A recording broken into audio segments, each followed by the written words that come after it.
Bonjour à tous et bienvenue dans cette nouvelle vidéo de la chaîne Think Holistic. Alors aujourd'hui, le thème, ça va être la notion de réalité, ou plutôt des réalités. Parce que c'est vraiment une question fondamentale qui a plusieurs ramifications, notamment en lien avec le modèle des bus à cul de conscience, mais pas que. D'abord, une définition simple. Donc là, on est vraiment à la fois pour moi dans un registre philosophos et à la fois aussi un peu métaphysique. Donc la question simple, c'est qu'est-ce qu'une réalité? Ou plutôt qu'est-ce que la réalité? Eh bien, pour répondre à la question, une définition toute simple, c'est qu'une réalité, vous l'expérimentez à travers vos sens. Et pas que vos sens physiques, à travers vos sens intérieurs aussi. Donc une réalité, simplement, c'est ce que vous vivez. D'accord? Donc, ça peut être à la fois, bien entendu, dans notre monde physique, mais ça peut être aussi dans d'autres dimensions. Et notamment à travers la vie onirique. D'ailleurs, regardez, on parle de vie onirique. C'est bien qu'il y a quelque chose qui se vit à l'intérieur de cette vie onirique. Donc la notion de réalité, c'est ça. Une réalité, ça s'expérimente à travers différentes choses, donc notamment nos sens. Et du coup, ça résout une question fondamentale. Y a-t-il une réalité? Eh bien non, il y en a plusieurs. Ces réalités sont situées à plusieurs niveaux. Et je vais vous dire une chose, c'est pas du tout un problème en soi. Bien au contraire. Ces réalités, en fait, s'imbriquent, j'ai envie de dire, naturellement ensemble. Elles sont des éléments constitutifs de la globalité de l'univers et du monde qui nous entoure, tout simplement. Donc la première des choses qu'on peut déduire à travers cette définition de la réalité, c'est que ce soit à travers donc les rêves ou des expériences de changement d'état de conscience, eh bien, la question est de savoir c'est est-ce que c'est fictif ou pas? Bah, si vous vivez des choses à travers ces expériences, c'est le plus important. C'est donc ça veut dire que ces expériences-là ont une forme de réalité. Alors du coup, on va se dire: «Mais oui, mais est-ce qu'ils existent vraiment?» Mais faut-il qu'une chose existe vraiment pour qu'on ressente et qu'on vive des choses à travers elle? OK? C'est comme les émotions. Est-ce que les émotions existent vraiment? Oui, parce qu'en fait, on les ressent et on les vit. Donc si vous voulez, cette tournure d'explication pourrait paraître un petit peu dangereuse parce qu'on peut dire: «Bah, du coup, en fait, tout ce qu'on expérimente pourrait être réel». Bah, oui, en soi, c'est vrai. C'est aussi simple que ça. Une réalité, c'est quelque chose qui se vit, qui s'expérimente. Maintenant, prenons un regard un peu différent et essayons d'analyser justement quels sont les différents types de réalités. Et on va voir qu'en fait, on a déjà une problématique de fond. J'ai envie de dire nous, en Occident. OK? Notamment du fait que, philosophiquement parlant, la notion de réalité a une corrélation directe avec la notion de vérité. D'accord? Donc du coup, derrière ça, il y a un peu cette idée de: «Mais c'est quoi la vérité? Est-ce que c'est vrai ou pas?» Vous voyez ce que je veux dire? En ce sens que, est-ce que c'est réel ou pas? Donc, nous pouvons vivre plusieurs réalités et nous sommes déjà dans plusieurs réalités. Et la problématique que nous avons, c'est que, eh bien, on est un petit peu conditionné culturellement à envisager qu'il n'y a qu'une seule réalité. La réalité qu'on voit, entre guillemets, qu'on expérimente, qui est en lien avec la matière. Je ne vais pas faire d'opposition entre la matière et le spirituel, parce que cette opposition ne mène nulle part, en fait.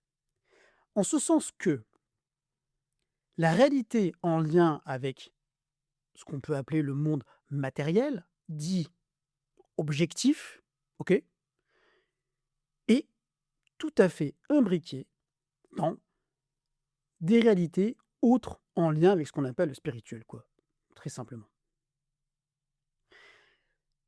Vous avez donc plutôt nous avons une réalité physique et objective. OK, ça, il faut la garder et on a aussi une réalité culturelle, sociale. On a aussi une réalité individuelle, proprement subjective. On peut aussi avoir une réalité plus groupale, une réalité familiale, une réalité, d'un groupe d'amis, par exemple. Chacune de ces réalités a son propre écosystème. Elle a ses propres valeurs, ses intérêts partagés, elle a son dynamisme propre, en fait. Mais ces réalités individuelles ou ces réalités, sociales et collectives ne sont pas en opposition avec la réalité dite objective. Elles sont juste à différents niveaux. Et c'est exactement la même chose pour, on va dire, les réalités plus spirituelles. Il y en a plein. Déjà, pour parler juste du chamanisme, vous savez qu'il y a plein de types de chamanisme à travers le monde. Et oui, chaque peuple chamanique va avoir sa propre cosmologie, va avoir son propre langage, va avoir sa propre façon de pratiquer tel ou tel rituel. Donc, en fait, c'est hyper diversifié. C'est pareil aussi en termes de religion, c'est pareil aussi en termes de croyances animistes. Il y a quand même un foisonnement de diversité à ce niveau-là. Pour autant, ces pratiques ont en toile de fond cette dynamique «spirituelle» entre guillemets, donc en corrélation avec un monde non visible. Donc chacune de ces réalités-là, elles ont leur propre vérité à elles, dans leur réalité en fait. Mais pourquoi elles s'opposeraient à la réalité physique? Elles s'opposent pas. Elles s'opposeraient à la réalité physique si elles disaient que leur réalité à elles est au-dessus du reste. De même que la réalité physique s'opposerait aux autres réalités, disons que ma réalité à moi, physique, OK, est supérieure au reste. Elle prévaut à tout le reste. Tout le reste, c'est fictif, ça n'existe pas. Mais on a un problème de fond avec cette démarche. C'est que chacune de ces réalités, on les expérimente. Tout le monde les expérimente. Tout le monde a eu des rêves. Vous avez vu qu'il y a certains rêves qui sont hyper réels quand même. On vit des choses de dingue dans nos rêves parfois. Et bien alors, c'est une forme de réalité. La question de savoir, c'est que, est-ce que c'est fictif ou pas? Bah, fictif par rapport à quoi? Par rapport à la réalité physique? Oui, bah, d'accord, si tu veux. Si ça n'a pas d'existence physique et tangible par rapport à la réalité physique, dans ces cas-là, ça n'existe pas. Donc oui, si tu veux, c'est fictif par rapport à la réalité tangible. Mais là, moi, je me base pas par rapport à la réalité physique, je me base par rapport à ma réalité onirique, ma réalité psychique. Vous voyez ce que je veux dire? Tout ça s'imbrique parfaitement, en fait. Il y a pas de problématique de fond par rapport à ça. Il y a une problématique parce qu'on recherche absolument «la vérité» entre guillemets, la vraie réalité. Mais en fait, cette vraie réalité, elle est encore au-dessus de toutes les réalités. Elle n'est pas manifestée en soi. Et c'est peut-être ça qui nous manquait jusqu'à présent. Enfin, qui nous manquait. Ça existe déjà, hein. Moi, je réinvente rien, hein. Je fais juste ma petite salade et mon petit travail d'intégration. Mais ça existe déjà, en fait. Cette notion de vraie réalité est en lien avec la structure globale, universelle, qui chapeaute un peu tout ça. OK? Qui donne une cohérence de fond et un ordre à travers ces différentes réalités. Au niveau du modèle du circuit de conscience, eh bien, prenons déjà la réalité matérielle. Chacun des 4 circuits du bas correspond à des états mentaux et de vie spécifiques. C'est pas compliqué, on réinvente pas la roue encore une fois, hein. Si vous vous reposez et que vous êtes en mode, couch potatoes devant une série Netflix, bah, vous êtes plutôt en train d'activer le premier circuit, dans le modèle. C'est pas du tout le même état d'esprit que, si vous êtes en train, d'essayer de lire un livre sur une formation ou alors d'essayer d'écouter une de mes vidéos, par exemple. Là, on serait plus, par exemple, en train d'activer le troisième circuit, circuit intellectuel. Et c'est pas du tout la même chose que lorsque vous êtes en train de, partager un bon moment avec des amis ou en famille. Circuit social. Et encore, c'est pas la même chose que si vous êtes en train de faire je sais pas, votre exercice physique quotidien, votre jogging. Deuxième circuit. Alors vous allez me dire: «Mais il y a des correspondances». Ah bah oui, il y a des correspondances. Si je fais par exemple un sport collectif, si je vais jouer au foot avec des amis, eh beh, je suis à la fois en train d'activer la dimension sociale et la dimension physique. 2 et 4. Ah oui, tout simplement, et on peut trouver plein d'exemples comme ça. Le modèle en soi, il va pas enfin, je veux dire, il y a pas de révélation extraordinaire à travers le modèle, quoi. Tout le travail holistique, c'est pas de dire: «Waouh, regardez, c'est nouveau, on a révolutionné notre perception du monde». Non, c'est juste une proposition d'une grille de lecture différente de choses qui existent déjà. Mais on va pas changer la nature de ces choses. Donc ces 4 domaines-là, en fait, ces 4 circuits-là correspondent à des dimensions spécifiques et identifiables, et tout le monde les expérimente dans sa vie. Ce qui est intéressant à travers ce modèle des 8 circuits de conscience, c'est que quand on active justement un peu plus le circuit numéro 6, donc qu'on appelle circuit psychique ou multidimensionnel, eh bien, ça nous permet de relativiser justement la notion de réalité, ou plutôt la notion des réalités et des dimensions, et de comprendre qu'en fait, nous sommes déjà des voyageurs multidimensionnels, en un certain sens. Et prenez pas ça comme un espèce de fantasme, de science-fiction, mais déjà, quand on commence à explorer notre dimension individuelle, on est déjà dans l'exploration d'une dimension en soi. Et quand vous expérimentez la dimension sociale dans notre groupe, vous expérimentez déjà une autre dimension, dans le sens de autre réalité. Et j'entends par dimension, réalité, pas dimension dans le sens physique du terme. On est bien d'accord? Attention, on mélange. Là, on parle de réalité expérimentée, en fait. D'accord? Donc, quand on commence à comprendre ça, ça change complètement notre perspective des choses. Et surtout, on relativise beaucoup. On accepte que bah, chacun ait sa propre réalité subjective. Bah, c'est quoi le problème? Si telle personne préfère telle ou telle chose, qui pour elle, elle est plus en osmose avec telle ou telle pratique spirituelle, par exemple, pour ne donner qu'un exemple, pourquoi pas? Il y a des gens, par exemple, qui ont une, heu, une envie, qui aiment beaucoup les sensations fortes. Vous savez, qui ont peut-être un petit peu ce deuxième circuit suractivé et qui ont besoin de faire des sports extrêmes. Bon, bah, alors, leur réalité à eux s'exprime à travers ça. Bah, c'est pas un problème. Enfin, c'est un problème, qu'on sent qu'ils fassent attention à eux quand même. Enfin bref, mais c'est pas un problème en soi. La problématique vient du fait que on part du principe que les réalités expérimentées dans chacun de ces différents domaines, donc ces différents circuits, supplantent ou plutôt surpassent tous les autres, toutes les autres réalités.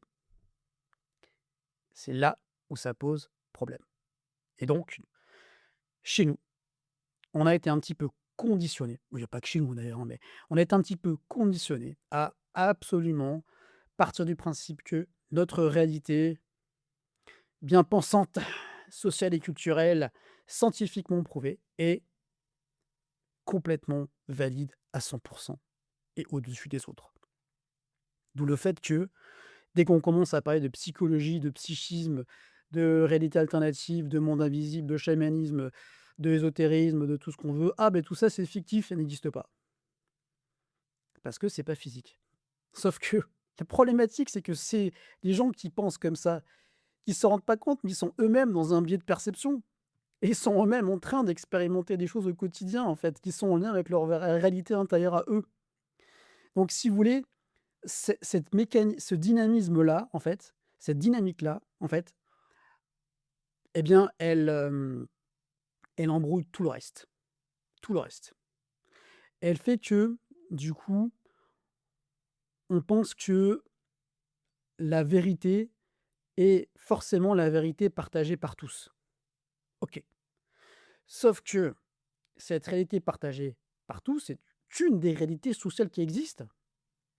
La réalité d'un monde de d'un d'un Français moyen ou d'un occidental moyen n'est pas la même que la réalité d'un aborigène en Australie ou que d'un japonais ou que d'un, je sais pas, enfin vous avez compris quoi.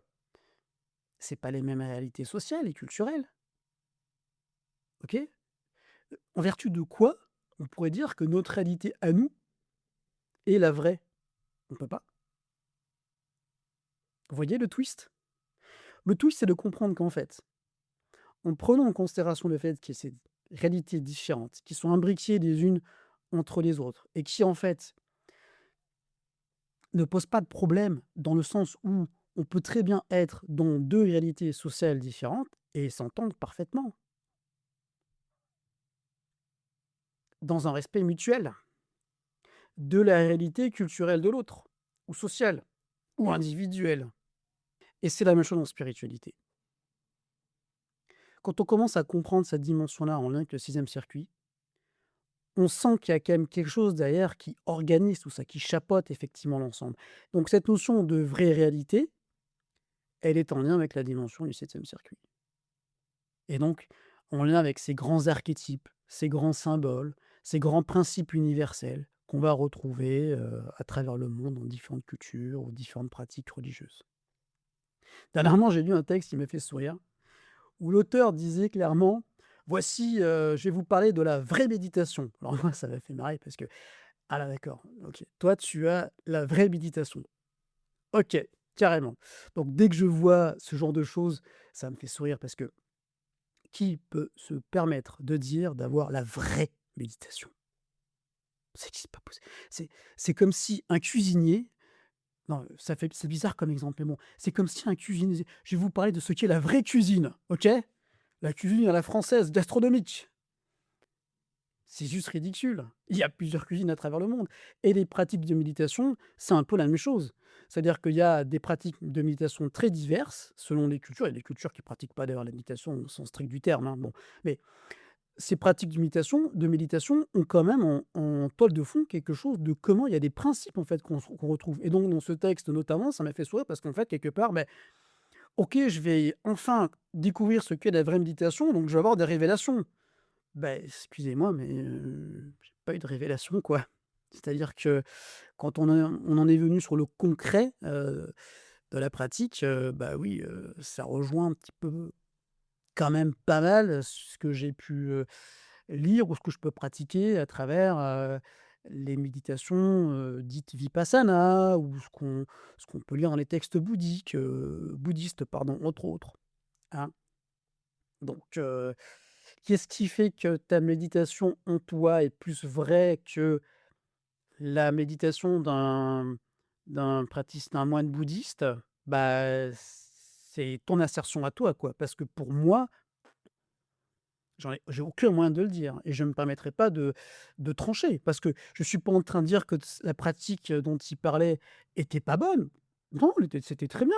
C'est OK, il avait son référentiel, tout ça, il y a aucun souci. Mais elle est pas plus vraie ou meilleure que celle d'un moine bouddhiste ou celle de n'importe qui d'ailleurs, pour moi. Mais bon, il y a pas de notion de la notion, voilà, de vrai, est en lien avec la notion de: «Est-ce que ce que je fais, c'est bon? Est-ce que je fais, c'est juste?» Et tout ça tourne autour du fait de, mais finalement, c on est perdu, c'est quoi nos repères? C'est très simple. Les repères, c'est vous qui les avez en vous déjà.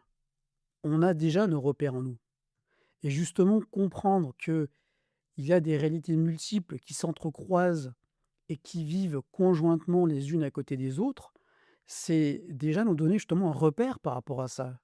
Parce que ça nous permet d'adapter, notre perception et de la rendre plus souple et de dire: «Tenez, ben voilà, je vais, m'intéresser à telle ou telle chose et voir un petit peu si ça va me parler ou pas. Je vais expérimenter la réalité de telle personne, par exemple, ou de telle pratique». Sans forcément y adhérer complètement, mais je vais voir ce qui m'intéresse et après je vais changer de «réalité» entre guillemets et je vais aller voir ailleurs, quoi. Tout en gardant en propre et en moi-même, ma propre réalité individuelle et en évitant de substituer ma propre réalité individuelle avec la réalité de quelqu'un et c'est toute la différence entre Parler et proposer des concepts de réflexion, donner son opinion, basée bien entendu sur sa propre réalité individuelle, et essayer absolument de chercher à convaincre quelqu'un.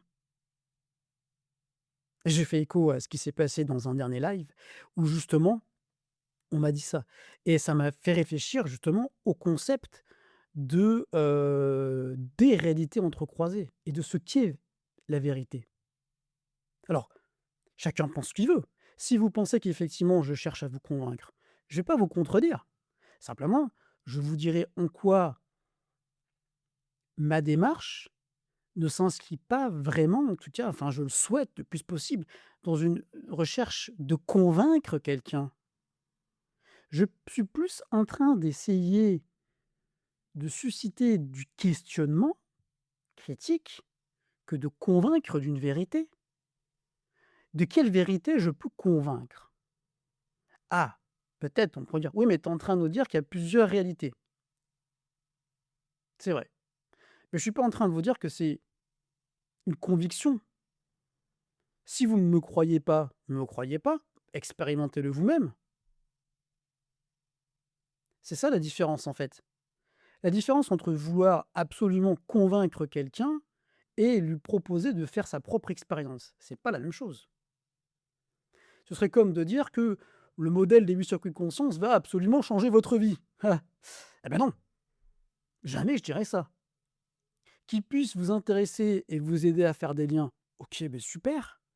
Que peut-être que par sa pratique, ça peut changer des choses en vous, c'est possible et j'en sais rien, eh beh, tant mieux, mais je vais pas le crier sur les toits, je vais pas «vendre», entre guillemets, ce modèle comme ça. Parce que d'abord, ce modèle-là et l'approche de ce modèle est aussi un petit peu teintée de ma subjectivité quand même, on va pas se mentir. Donc bon, vous voyez, c'est ça en fait. C'est toujours cette notion d'arriver à prendre du recul et l'approche holistique, en soi, c'est ça, c'est prendre du recul et essayer d'avoir une vue d'ensemble. Ce modèle à 8 circuits de conscience, qui est un modèle holistique, il n'est pas supérieur aux autres, il va pas remplacer les autres modèles. C'est juste une autre perspective, une «prise de recul» entre guillemets. Mais ça ne le rend pas supérieur à d'autres modèles, pas du tout. De même que telle ou telle pratique n'est pas supérieure à d'autres, je pense qu'en fait, il faut qu'on arrive à être dans un état d'esprit où chaque pratique, OK, convient à telle ou telle personne et est en lien à sa réalité intérieure propre. Voilà, et qu'il faut laisser cette personne expérimenter ça. Quitte à ce que, peut-être que la personne change après, de perspective, on n'en sait rien. Mais on va pas la sortir de ça, on va pas, justement être dans une tentative d'influence et de prise de pouvoir sur sa réalité à elle, en fait. Vous imaginez tous les conflits et toutes les guerres qui existent à cause de ça, entre guillemets, et tous les conflits même sociaux ou même des gens entre individus, quoi.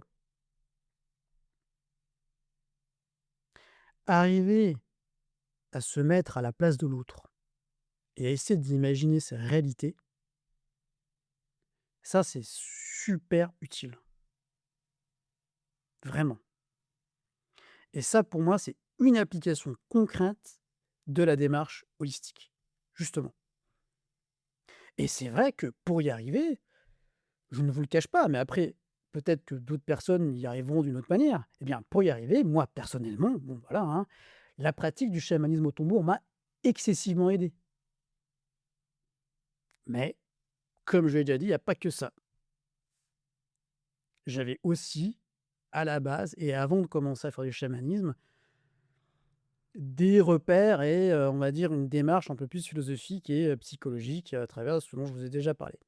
Donc je pense que ça peut jouer. Mais encore une fois, tout ça est totalement subjectif par rapport à, de ma part, d'accord? Je vous en parle parce que c'est ce que j'ai expérimenté, mais je suis pas en train de vous dire qu'il faut absolument que vous lisiez tout Jung pour, y arriver, en fait. J'en sais rien. Je ne sais pas ce qu'il faut exactement pour vous.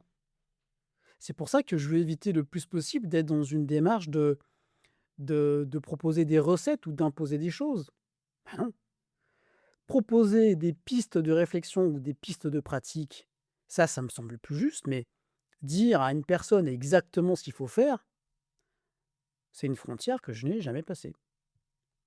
Et c'est d'ailleurs toute la difficulté quand on est face à quelqu'un qu'on cherche vraiment à aider, c'est de savoir, quoi lui proposer et dans quelle direction l'amener, en fait. Parce que l'idée, c'est quand même de lui proposer des choses au bout d'un moment, on va pas non plus laisser les personnes comme ça. Mais proposer sans imposer, c'est là où la frontière est un peu difficile. Or, encore une fois, nous sommes dans une réalité sociale et culturelle où on a besoin d'être rassuré dans un cadre précis et rigoureux, parce que tout de suite on a peur de dérives et voilà. Bon, comme si les dérives n'existaient pas aussi ailleurs même. Il y en a partout des dérives, hein. Et on a besoin de directives précises, parce qu'on a été conditionné comme ça. Je sais parce que moi aussi, hein, j'avais cet état d'esprit-là. Eh bien, vous pouvez ne pas être d'accord avec moi, mais essayez de prendre conscience de ça et de voir en quoi ça n'existe pas encore en vous, peut-être. Parce que c'est pas une question de faut pas avoir honte de ça. On a on c cette notion-là fait, je pense en tout cas, partie de notre réalité sociale et culturelle. Voilà. Comme le fait de se construire en opposition d'eux. Non, il faut pas se construire en opposition. I il faut être dans la nuance le plus possible et pas rejeter complètement quelque chose. Parce que si v on rejette complètement quelque chose, on rejette la réalité de quelqu'un et ça, c'est pour moi problématique. La critique, c'est pas forcément négatif. La critique, c'est simplement de soulever des points et de faire des analyses de certains aspects qui nous paraissent pas tout à fait cohérents ou logiques. Et c'est pas pour convaincre la personne de ne plus penser ça. Moi, je pense qu'au contraire, il ne faut pas convaincre qui que ce soit. Il faut faire un petit peu de l'aïkido dans la philosophie et pas dans le côté martial et pas dans le côté rigide. Il faut accueillir la réalité de l'autre, tout simplement. Voilà, en tout cas, c'était, une vidéo qui me paraissait importante de faire et qui soulève un point fondamental par rapport à la réalité et par rapport à l'expérience qu'on peut faire des réalités différentes. J'espère que ça vous a plu et je vous dis à très vite pour une prochaine vidéo. Au revoir.